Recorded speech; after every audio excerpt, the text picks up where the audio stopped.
Pick Up the Pace 2025, Gleneagles BGS Hospital. Bengaluru turned pink with purpose as Gleneagles BGS Hospital Kangeri organized its annual Pink Up the Pace 2025, a 5K run dedicated to breast cancer awareness and early detection. Over 1,000 participants, including doctors, nurses, fitness enthusiasts, students, and community members, came together to spread the message of hope, strength, and early diagnosis. The event was graced by esteemed guests, Dr. C.N. Manjunath, Member of Parliament, Mrs. Amulya Jagadish, popular Kannada actress, Mr. Jagadish R. Chandra, social worker, and Mr. Basavaraj Telly, ACP, South Division. Their presence inspired everyone to join hands in the fight against breast cancer. Dr. C.N. Manjunath emphasized breast cancer awareness must begin at home. Every woman over 40 should prioritize regular health checkups and mammogram screenings. Early detection saves lives.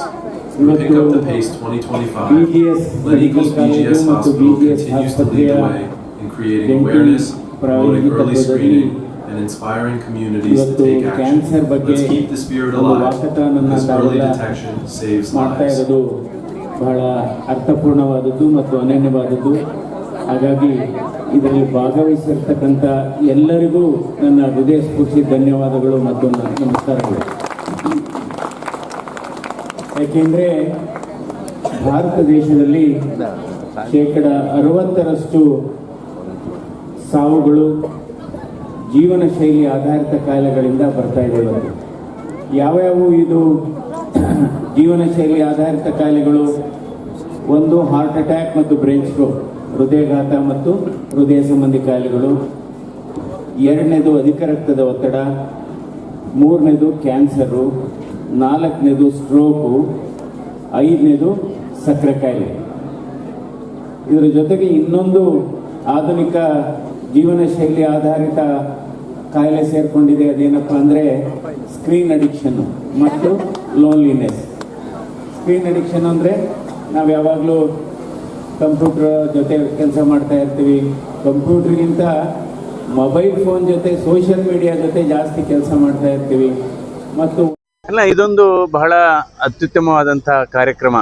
ಅಂದರೆ cancer prevention ಬಗ್ಗೆ ಇವತ್ತು BGS ಆಸ್ಪತ್ರೆಯಲ್ಲಿ ಹಮ್ಮಿಕೊಂಡಿರ್ತಕ್ಕಂಥ ಜನಜಾಗೃತಿ ಕಾರ್ಯಕ್ರಮ ಬಹಳ ಅರ್ಥಪೂರ್ಣವಾದದ್ದು. ಯಾಕೆಂದರೆ ಇವತ್ತು ಭಾರತ ದೇಶದಲ್ಲಿ 60% ಸಾವುಗಳು ಜೀವನ ಶೈಲಿ ಆಧಾರಿತ ಕಾಯಿಲೆಗಳಿಂದ ಆಗ್ತಾ ಇದೆ. ಈ ಗುಂಪಿಗೆ ಕ್ಯಾನ್ಸರ್ ಕೂಡ ಸೇರುತ್ತೆ. ಕ್ಯಾನ್ಸರ್ ಕೂಡ ಒಂದು ಲೈಫ್ ಸ್ಟೈಲ್ ಡಿಸೀಸಸ್ಸೇ. ಸೊ ಅದರಿಂದ ಇದರ ಬಗ್ಗೆ, ಯಾಕೆಂದರೆ ಇವತ್ತು ಭಾರತ ದೇಶದಲ್ಲಿ ಪ್ರತಿ ವರ್ಷ ಸುಮಾರು 15 ಲಕ್ಷ ಜನರಿಗೆ ಹೊಸದಾಗಿ ಕ್ಯಾನ್ಸರನ್ನು ನಾವು ಪತ್ತೆ ಹಚ್ತಾ ಇದ್ದೇವೆ. ಅಂದರೆ ಪ್ರತಿ 1 ಲಕ್ಷ ಜನರಲ್ಲಿ ಇವತ್ತು 100 ಜನರಲ್ಲಿ 1 ಲಕ್ಷ ಜನಸಂಖ್ಯೆಯಲ್ಲಿ ಇವತ್ತು 100 ಜನರಿಗೆ ಇವತ್ತು ಕ್ಯಾನ್ಸರ್ ಬರ್ತಾ ಇದೆ. ಅದರಿಂದ ಇದ್ರ ಬಗ್ಗೆ ನಾವು ಜನಜಾಗೃತಿಯನ್ನು ಮೂಡಿಸಬೇಕು, ಹೆಚ್ಚು ಪ್ರಿವೆಂಟಿವ್ ಮೆಷರ್ಸನ್ನು ತಗೋಬೇಕು. ಬಹಳ ಮುಖ್ಯವಾದದ್ದು, ಇದಕ್ಕೆ ಹಲವಾರು ಕಾರಣಗಳಿದೆ. ಒಂದು ಟೊಬ್ಯಾಕೊ ಕನ್ಸಂಪ್ಷನ್, ಇದು ಸಿಗರೇಟು ಸೇದೋದಾಗ್ಬೋದು ಅಥವಾ ಟೊಬ್ಯಾಕೊ ಜಿಗಿಯೋದಾಗ್ಬೋದು, ಪಾನು ಗುಟ್ಕಾ ಇದೆಲ್ಲ.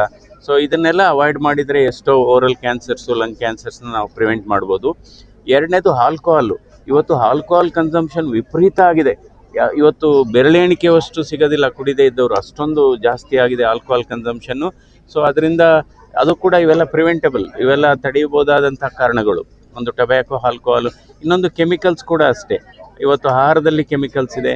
ನಾವು ನೀರನ್ನು ಸರಿಯಾಗಿ ಟ್ರೀಟ್ ಮಾಡ್ತಾ, ಸುವೇಜು ತ್ಯಾಜ್ಯವನ್ನು ಸರಿಯಾಗಿ ನಾವು ನಿರ್ವಹಣೆ ಮಾಡ್ತಾ ಇರಲಿಲ್ಲ. ಇದರಿಂದ ಭೂಮಿ ಮಾಲಿನ್ಯ ಆಗ್ತಾ ಇದೆ, ಆಹಾರ ಮಾಲಿನ್ಯ ಆಗ್ತಾ ಇದೆ. ಸೊ ಅದರಿಂದ ನಂತರ ನಮ್ಮ ಹೆಣ್ಣುಮಕ್ಕಳಲ್ಲಿ ಇವತ್ತು ಬ್ರೆಸ್ಟ್ ಕ್ಯಾನ್ಸರು ಮತ್ತು ಸರ್ವೈಕಲ್ ಕ್ಯಾನ್ಸರು, ಗರ್ಭಕೋಶದ್ದು ಜಾಸ್ತಿ ಇದೆ. ಅದರಿಂದ ನಾವು ಅಂದರೆ ಅದೃಷ್ಟ ಅಂದರೆ ಈ ಸರ್ವೈಕಲ್ ಕ್ಯಾನ್ಸರ್ಗೆ ಒಂದು ವ್ಯಾಕ್ಸಿನ್ ಕೂಡ ಇದೆ, HPV ವ್ಯಾಕ್ಸಿನ್ ಅಂತ. ಇದನ್ನು ನಾವು 12 ವರ್ಷದ ಅಂದರೆ ಹೈಸ್ಕೂಲು ಓದತಕ್ಕಂಥ ವಯಸ್ಸಿನಲ್ಲಿ ಹೆಣ್ಣುಮಕ್ಕಳಿಗೆ ಈ ವ್ಯಾಕ್ಸಿನ್ ಕೊಟ್ಟರೆ ಸರ್ವೈಕಲ್ ಕ್ಯಾನ್ಸರ್ನ 90% ನಾವು ತಡೆಗಟ್ಬೋದು.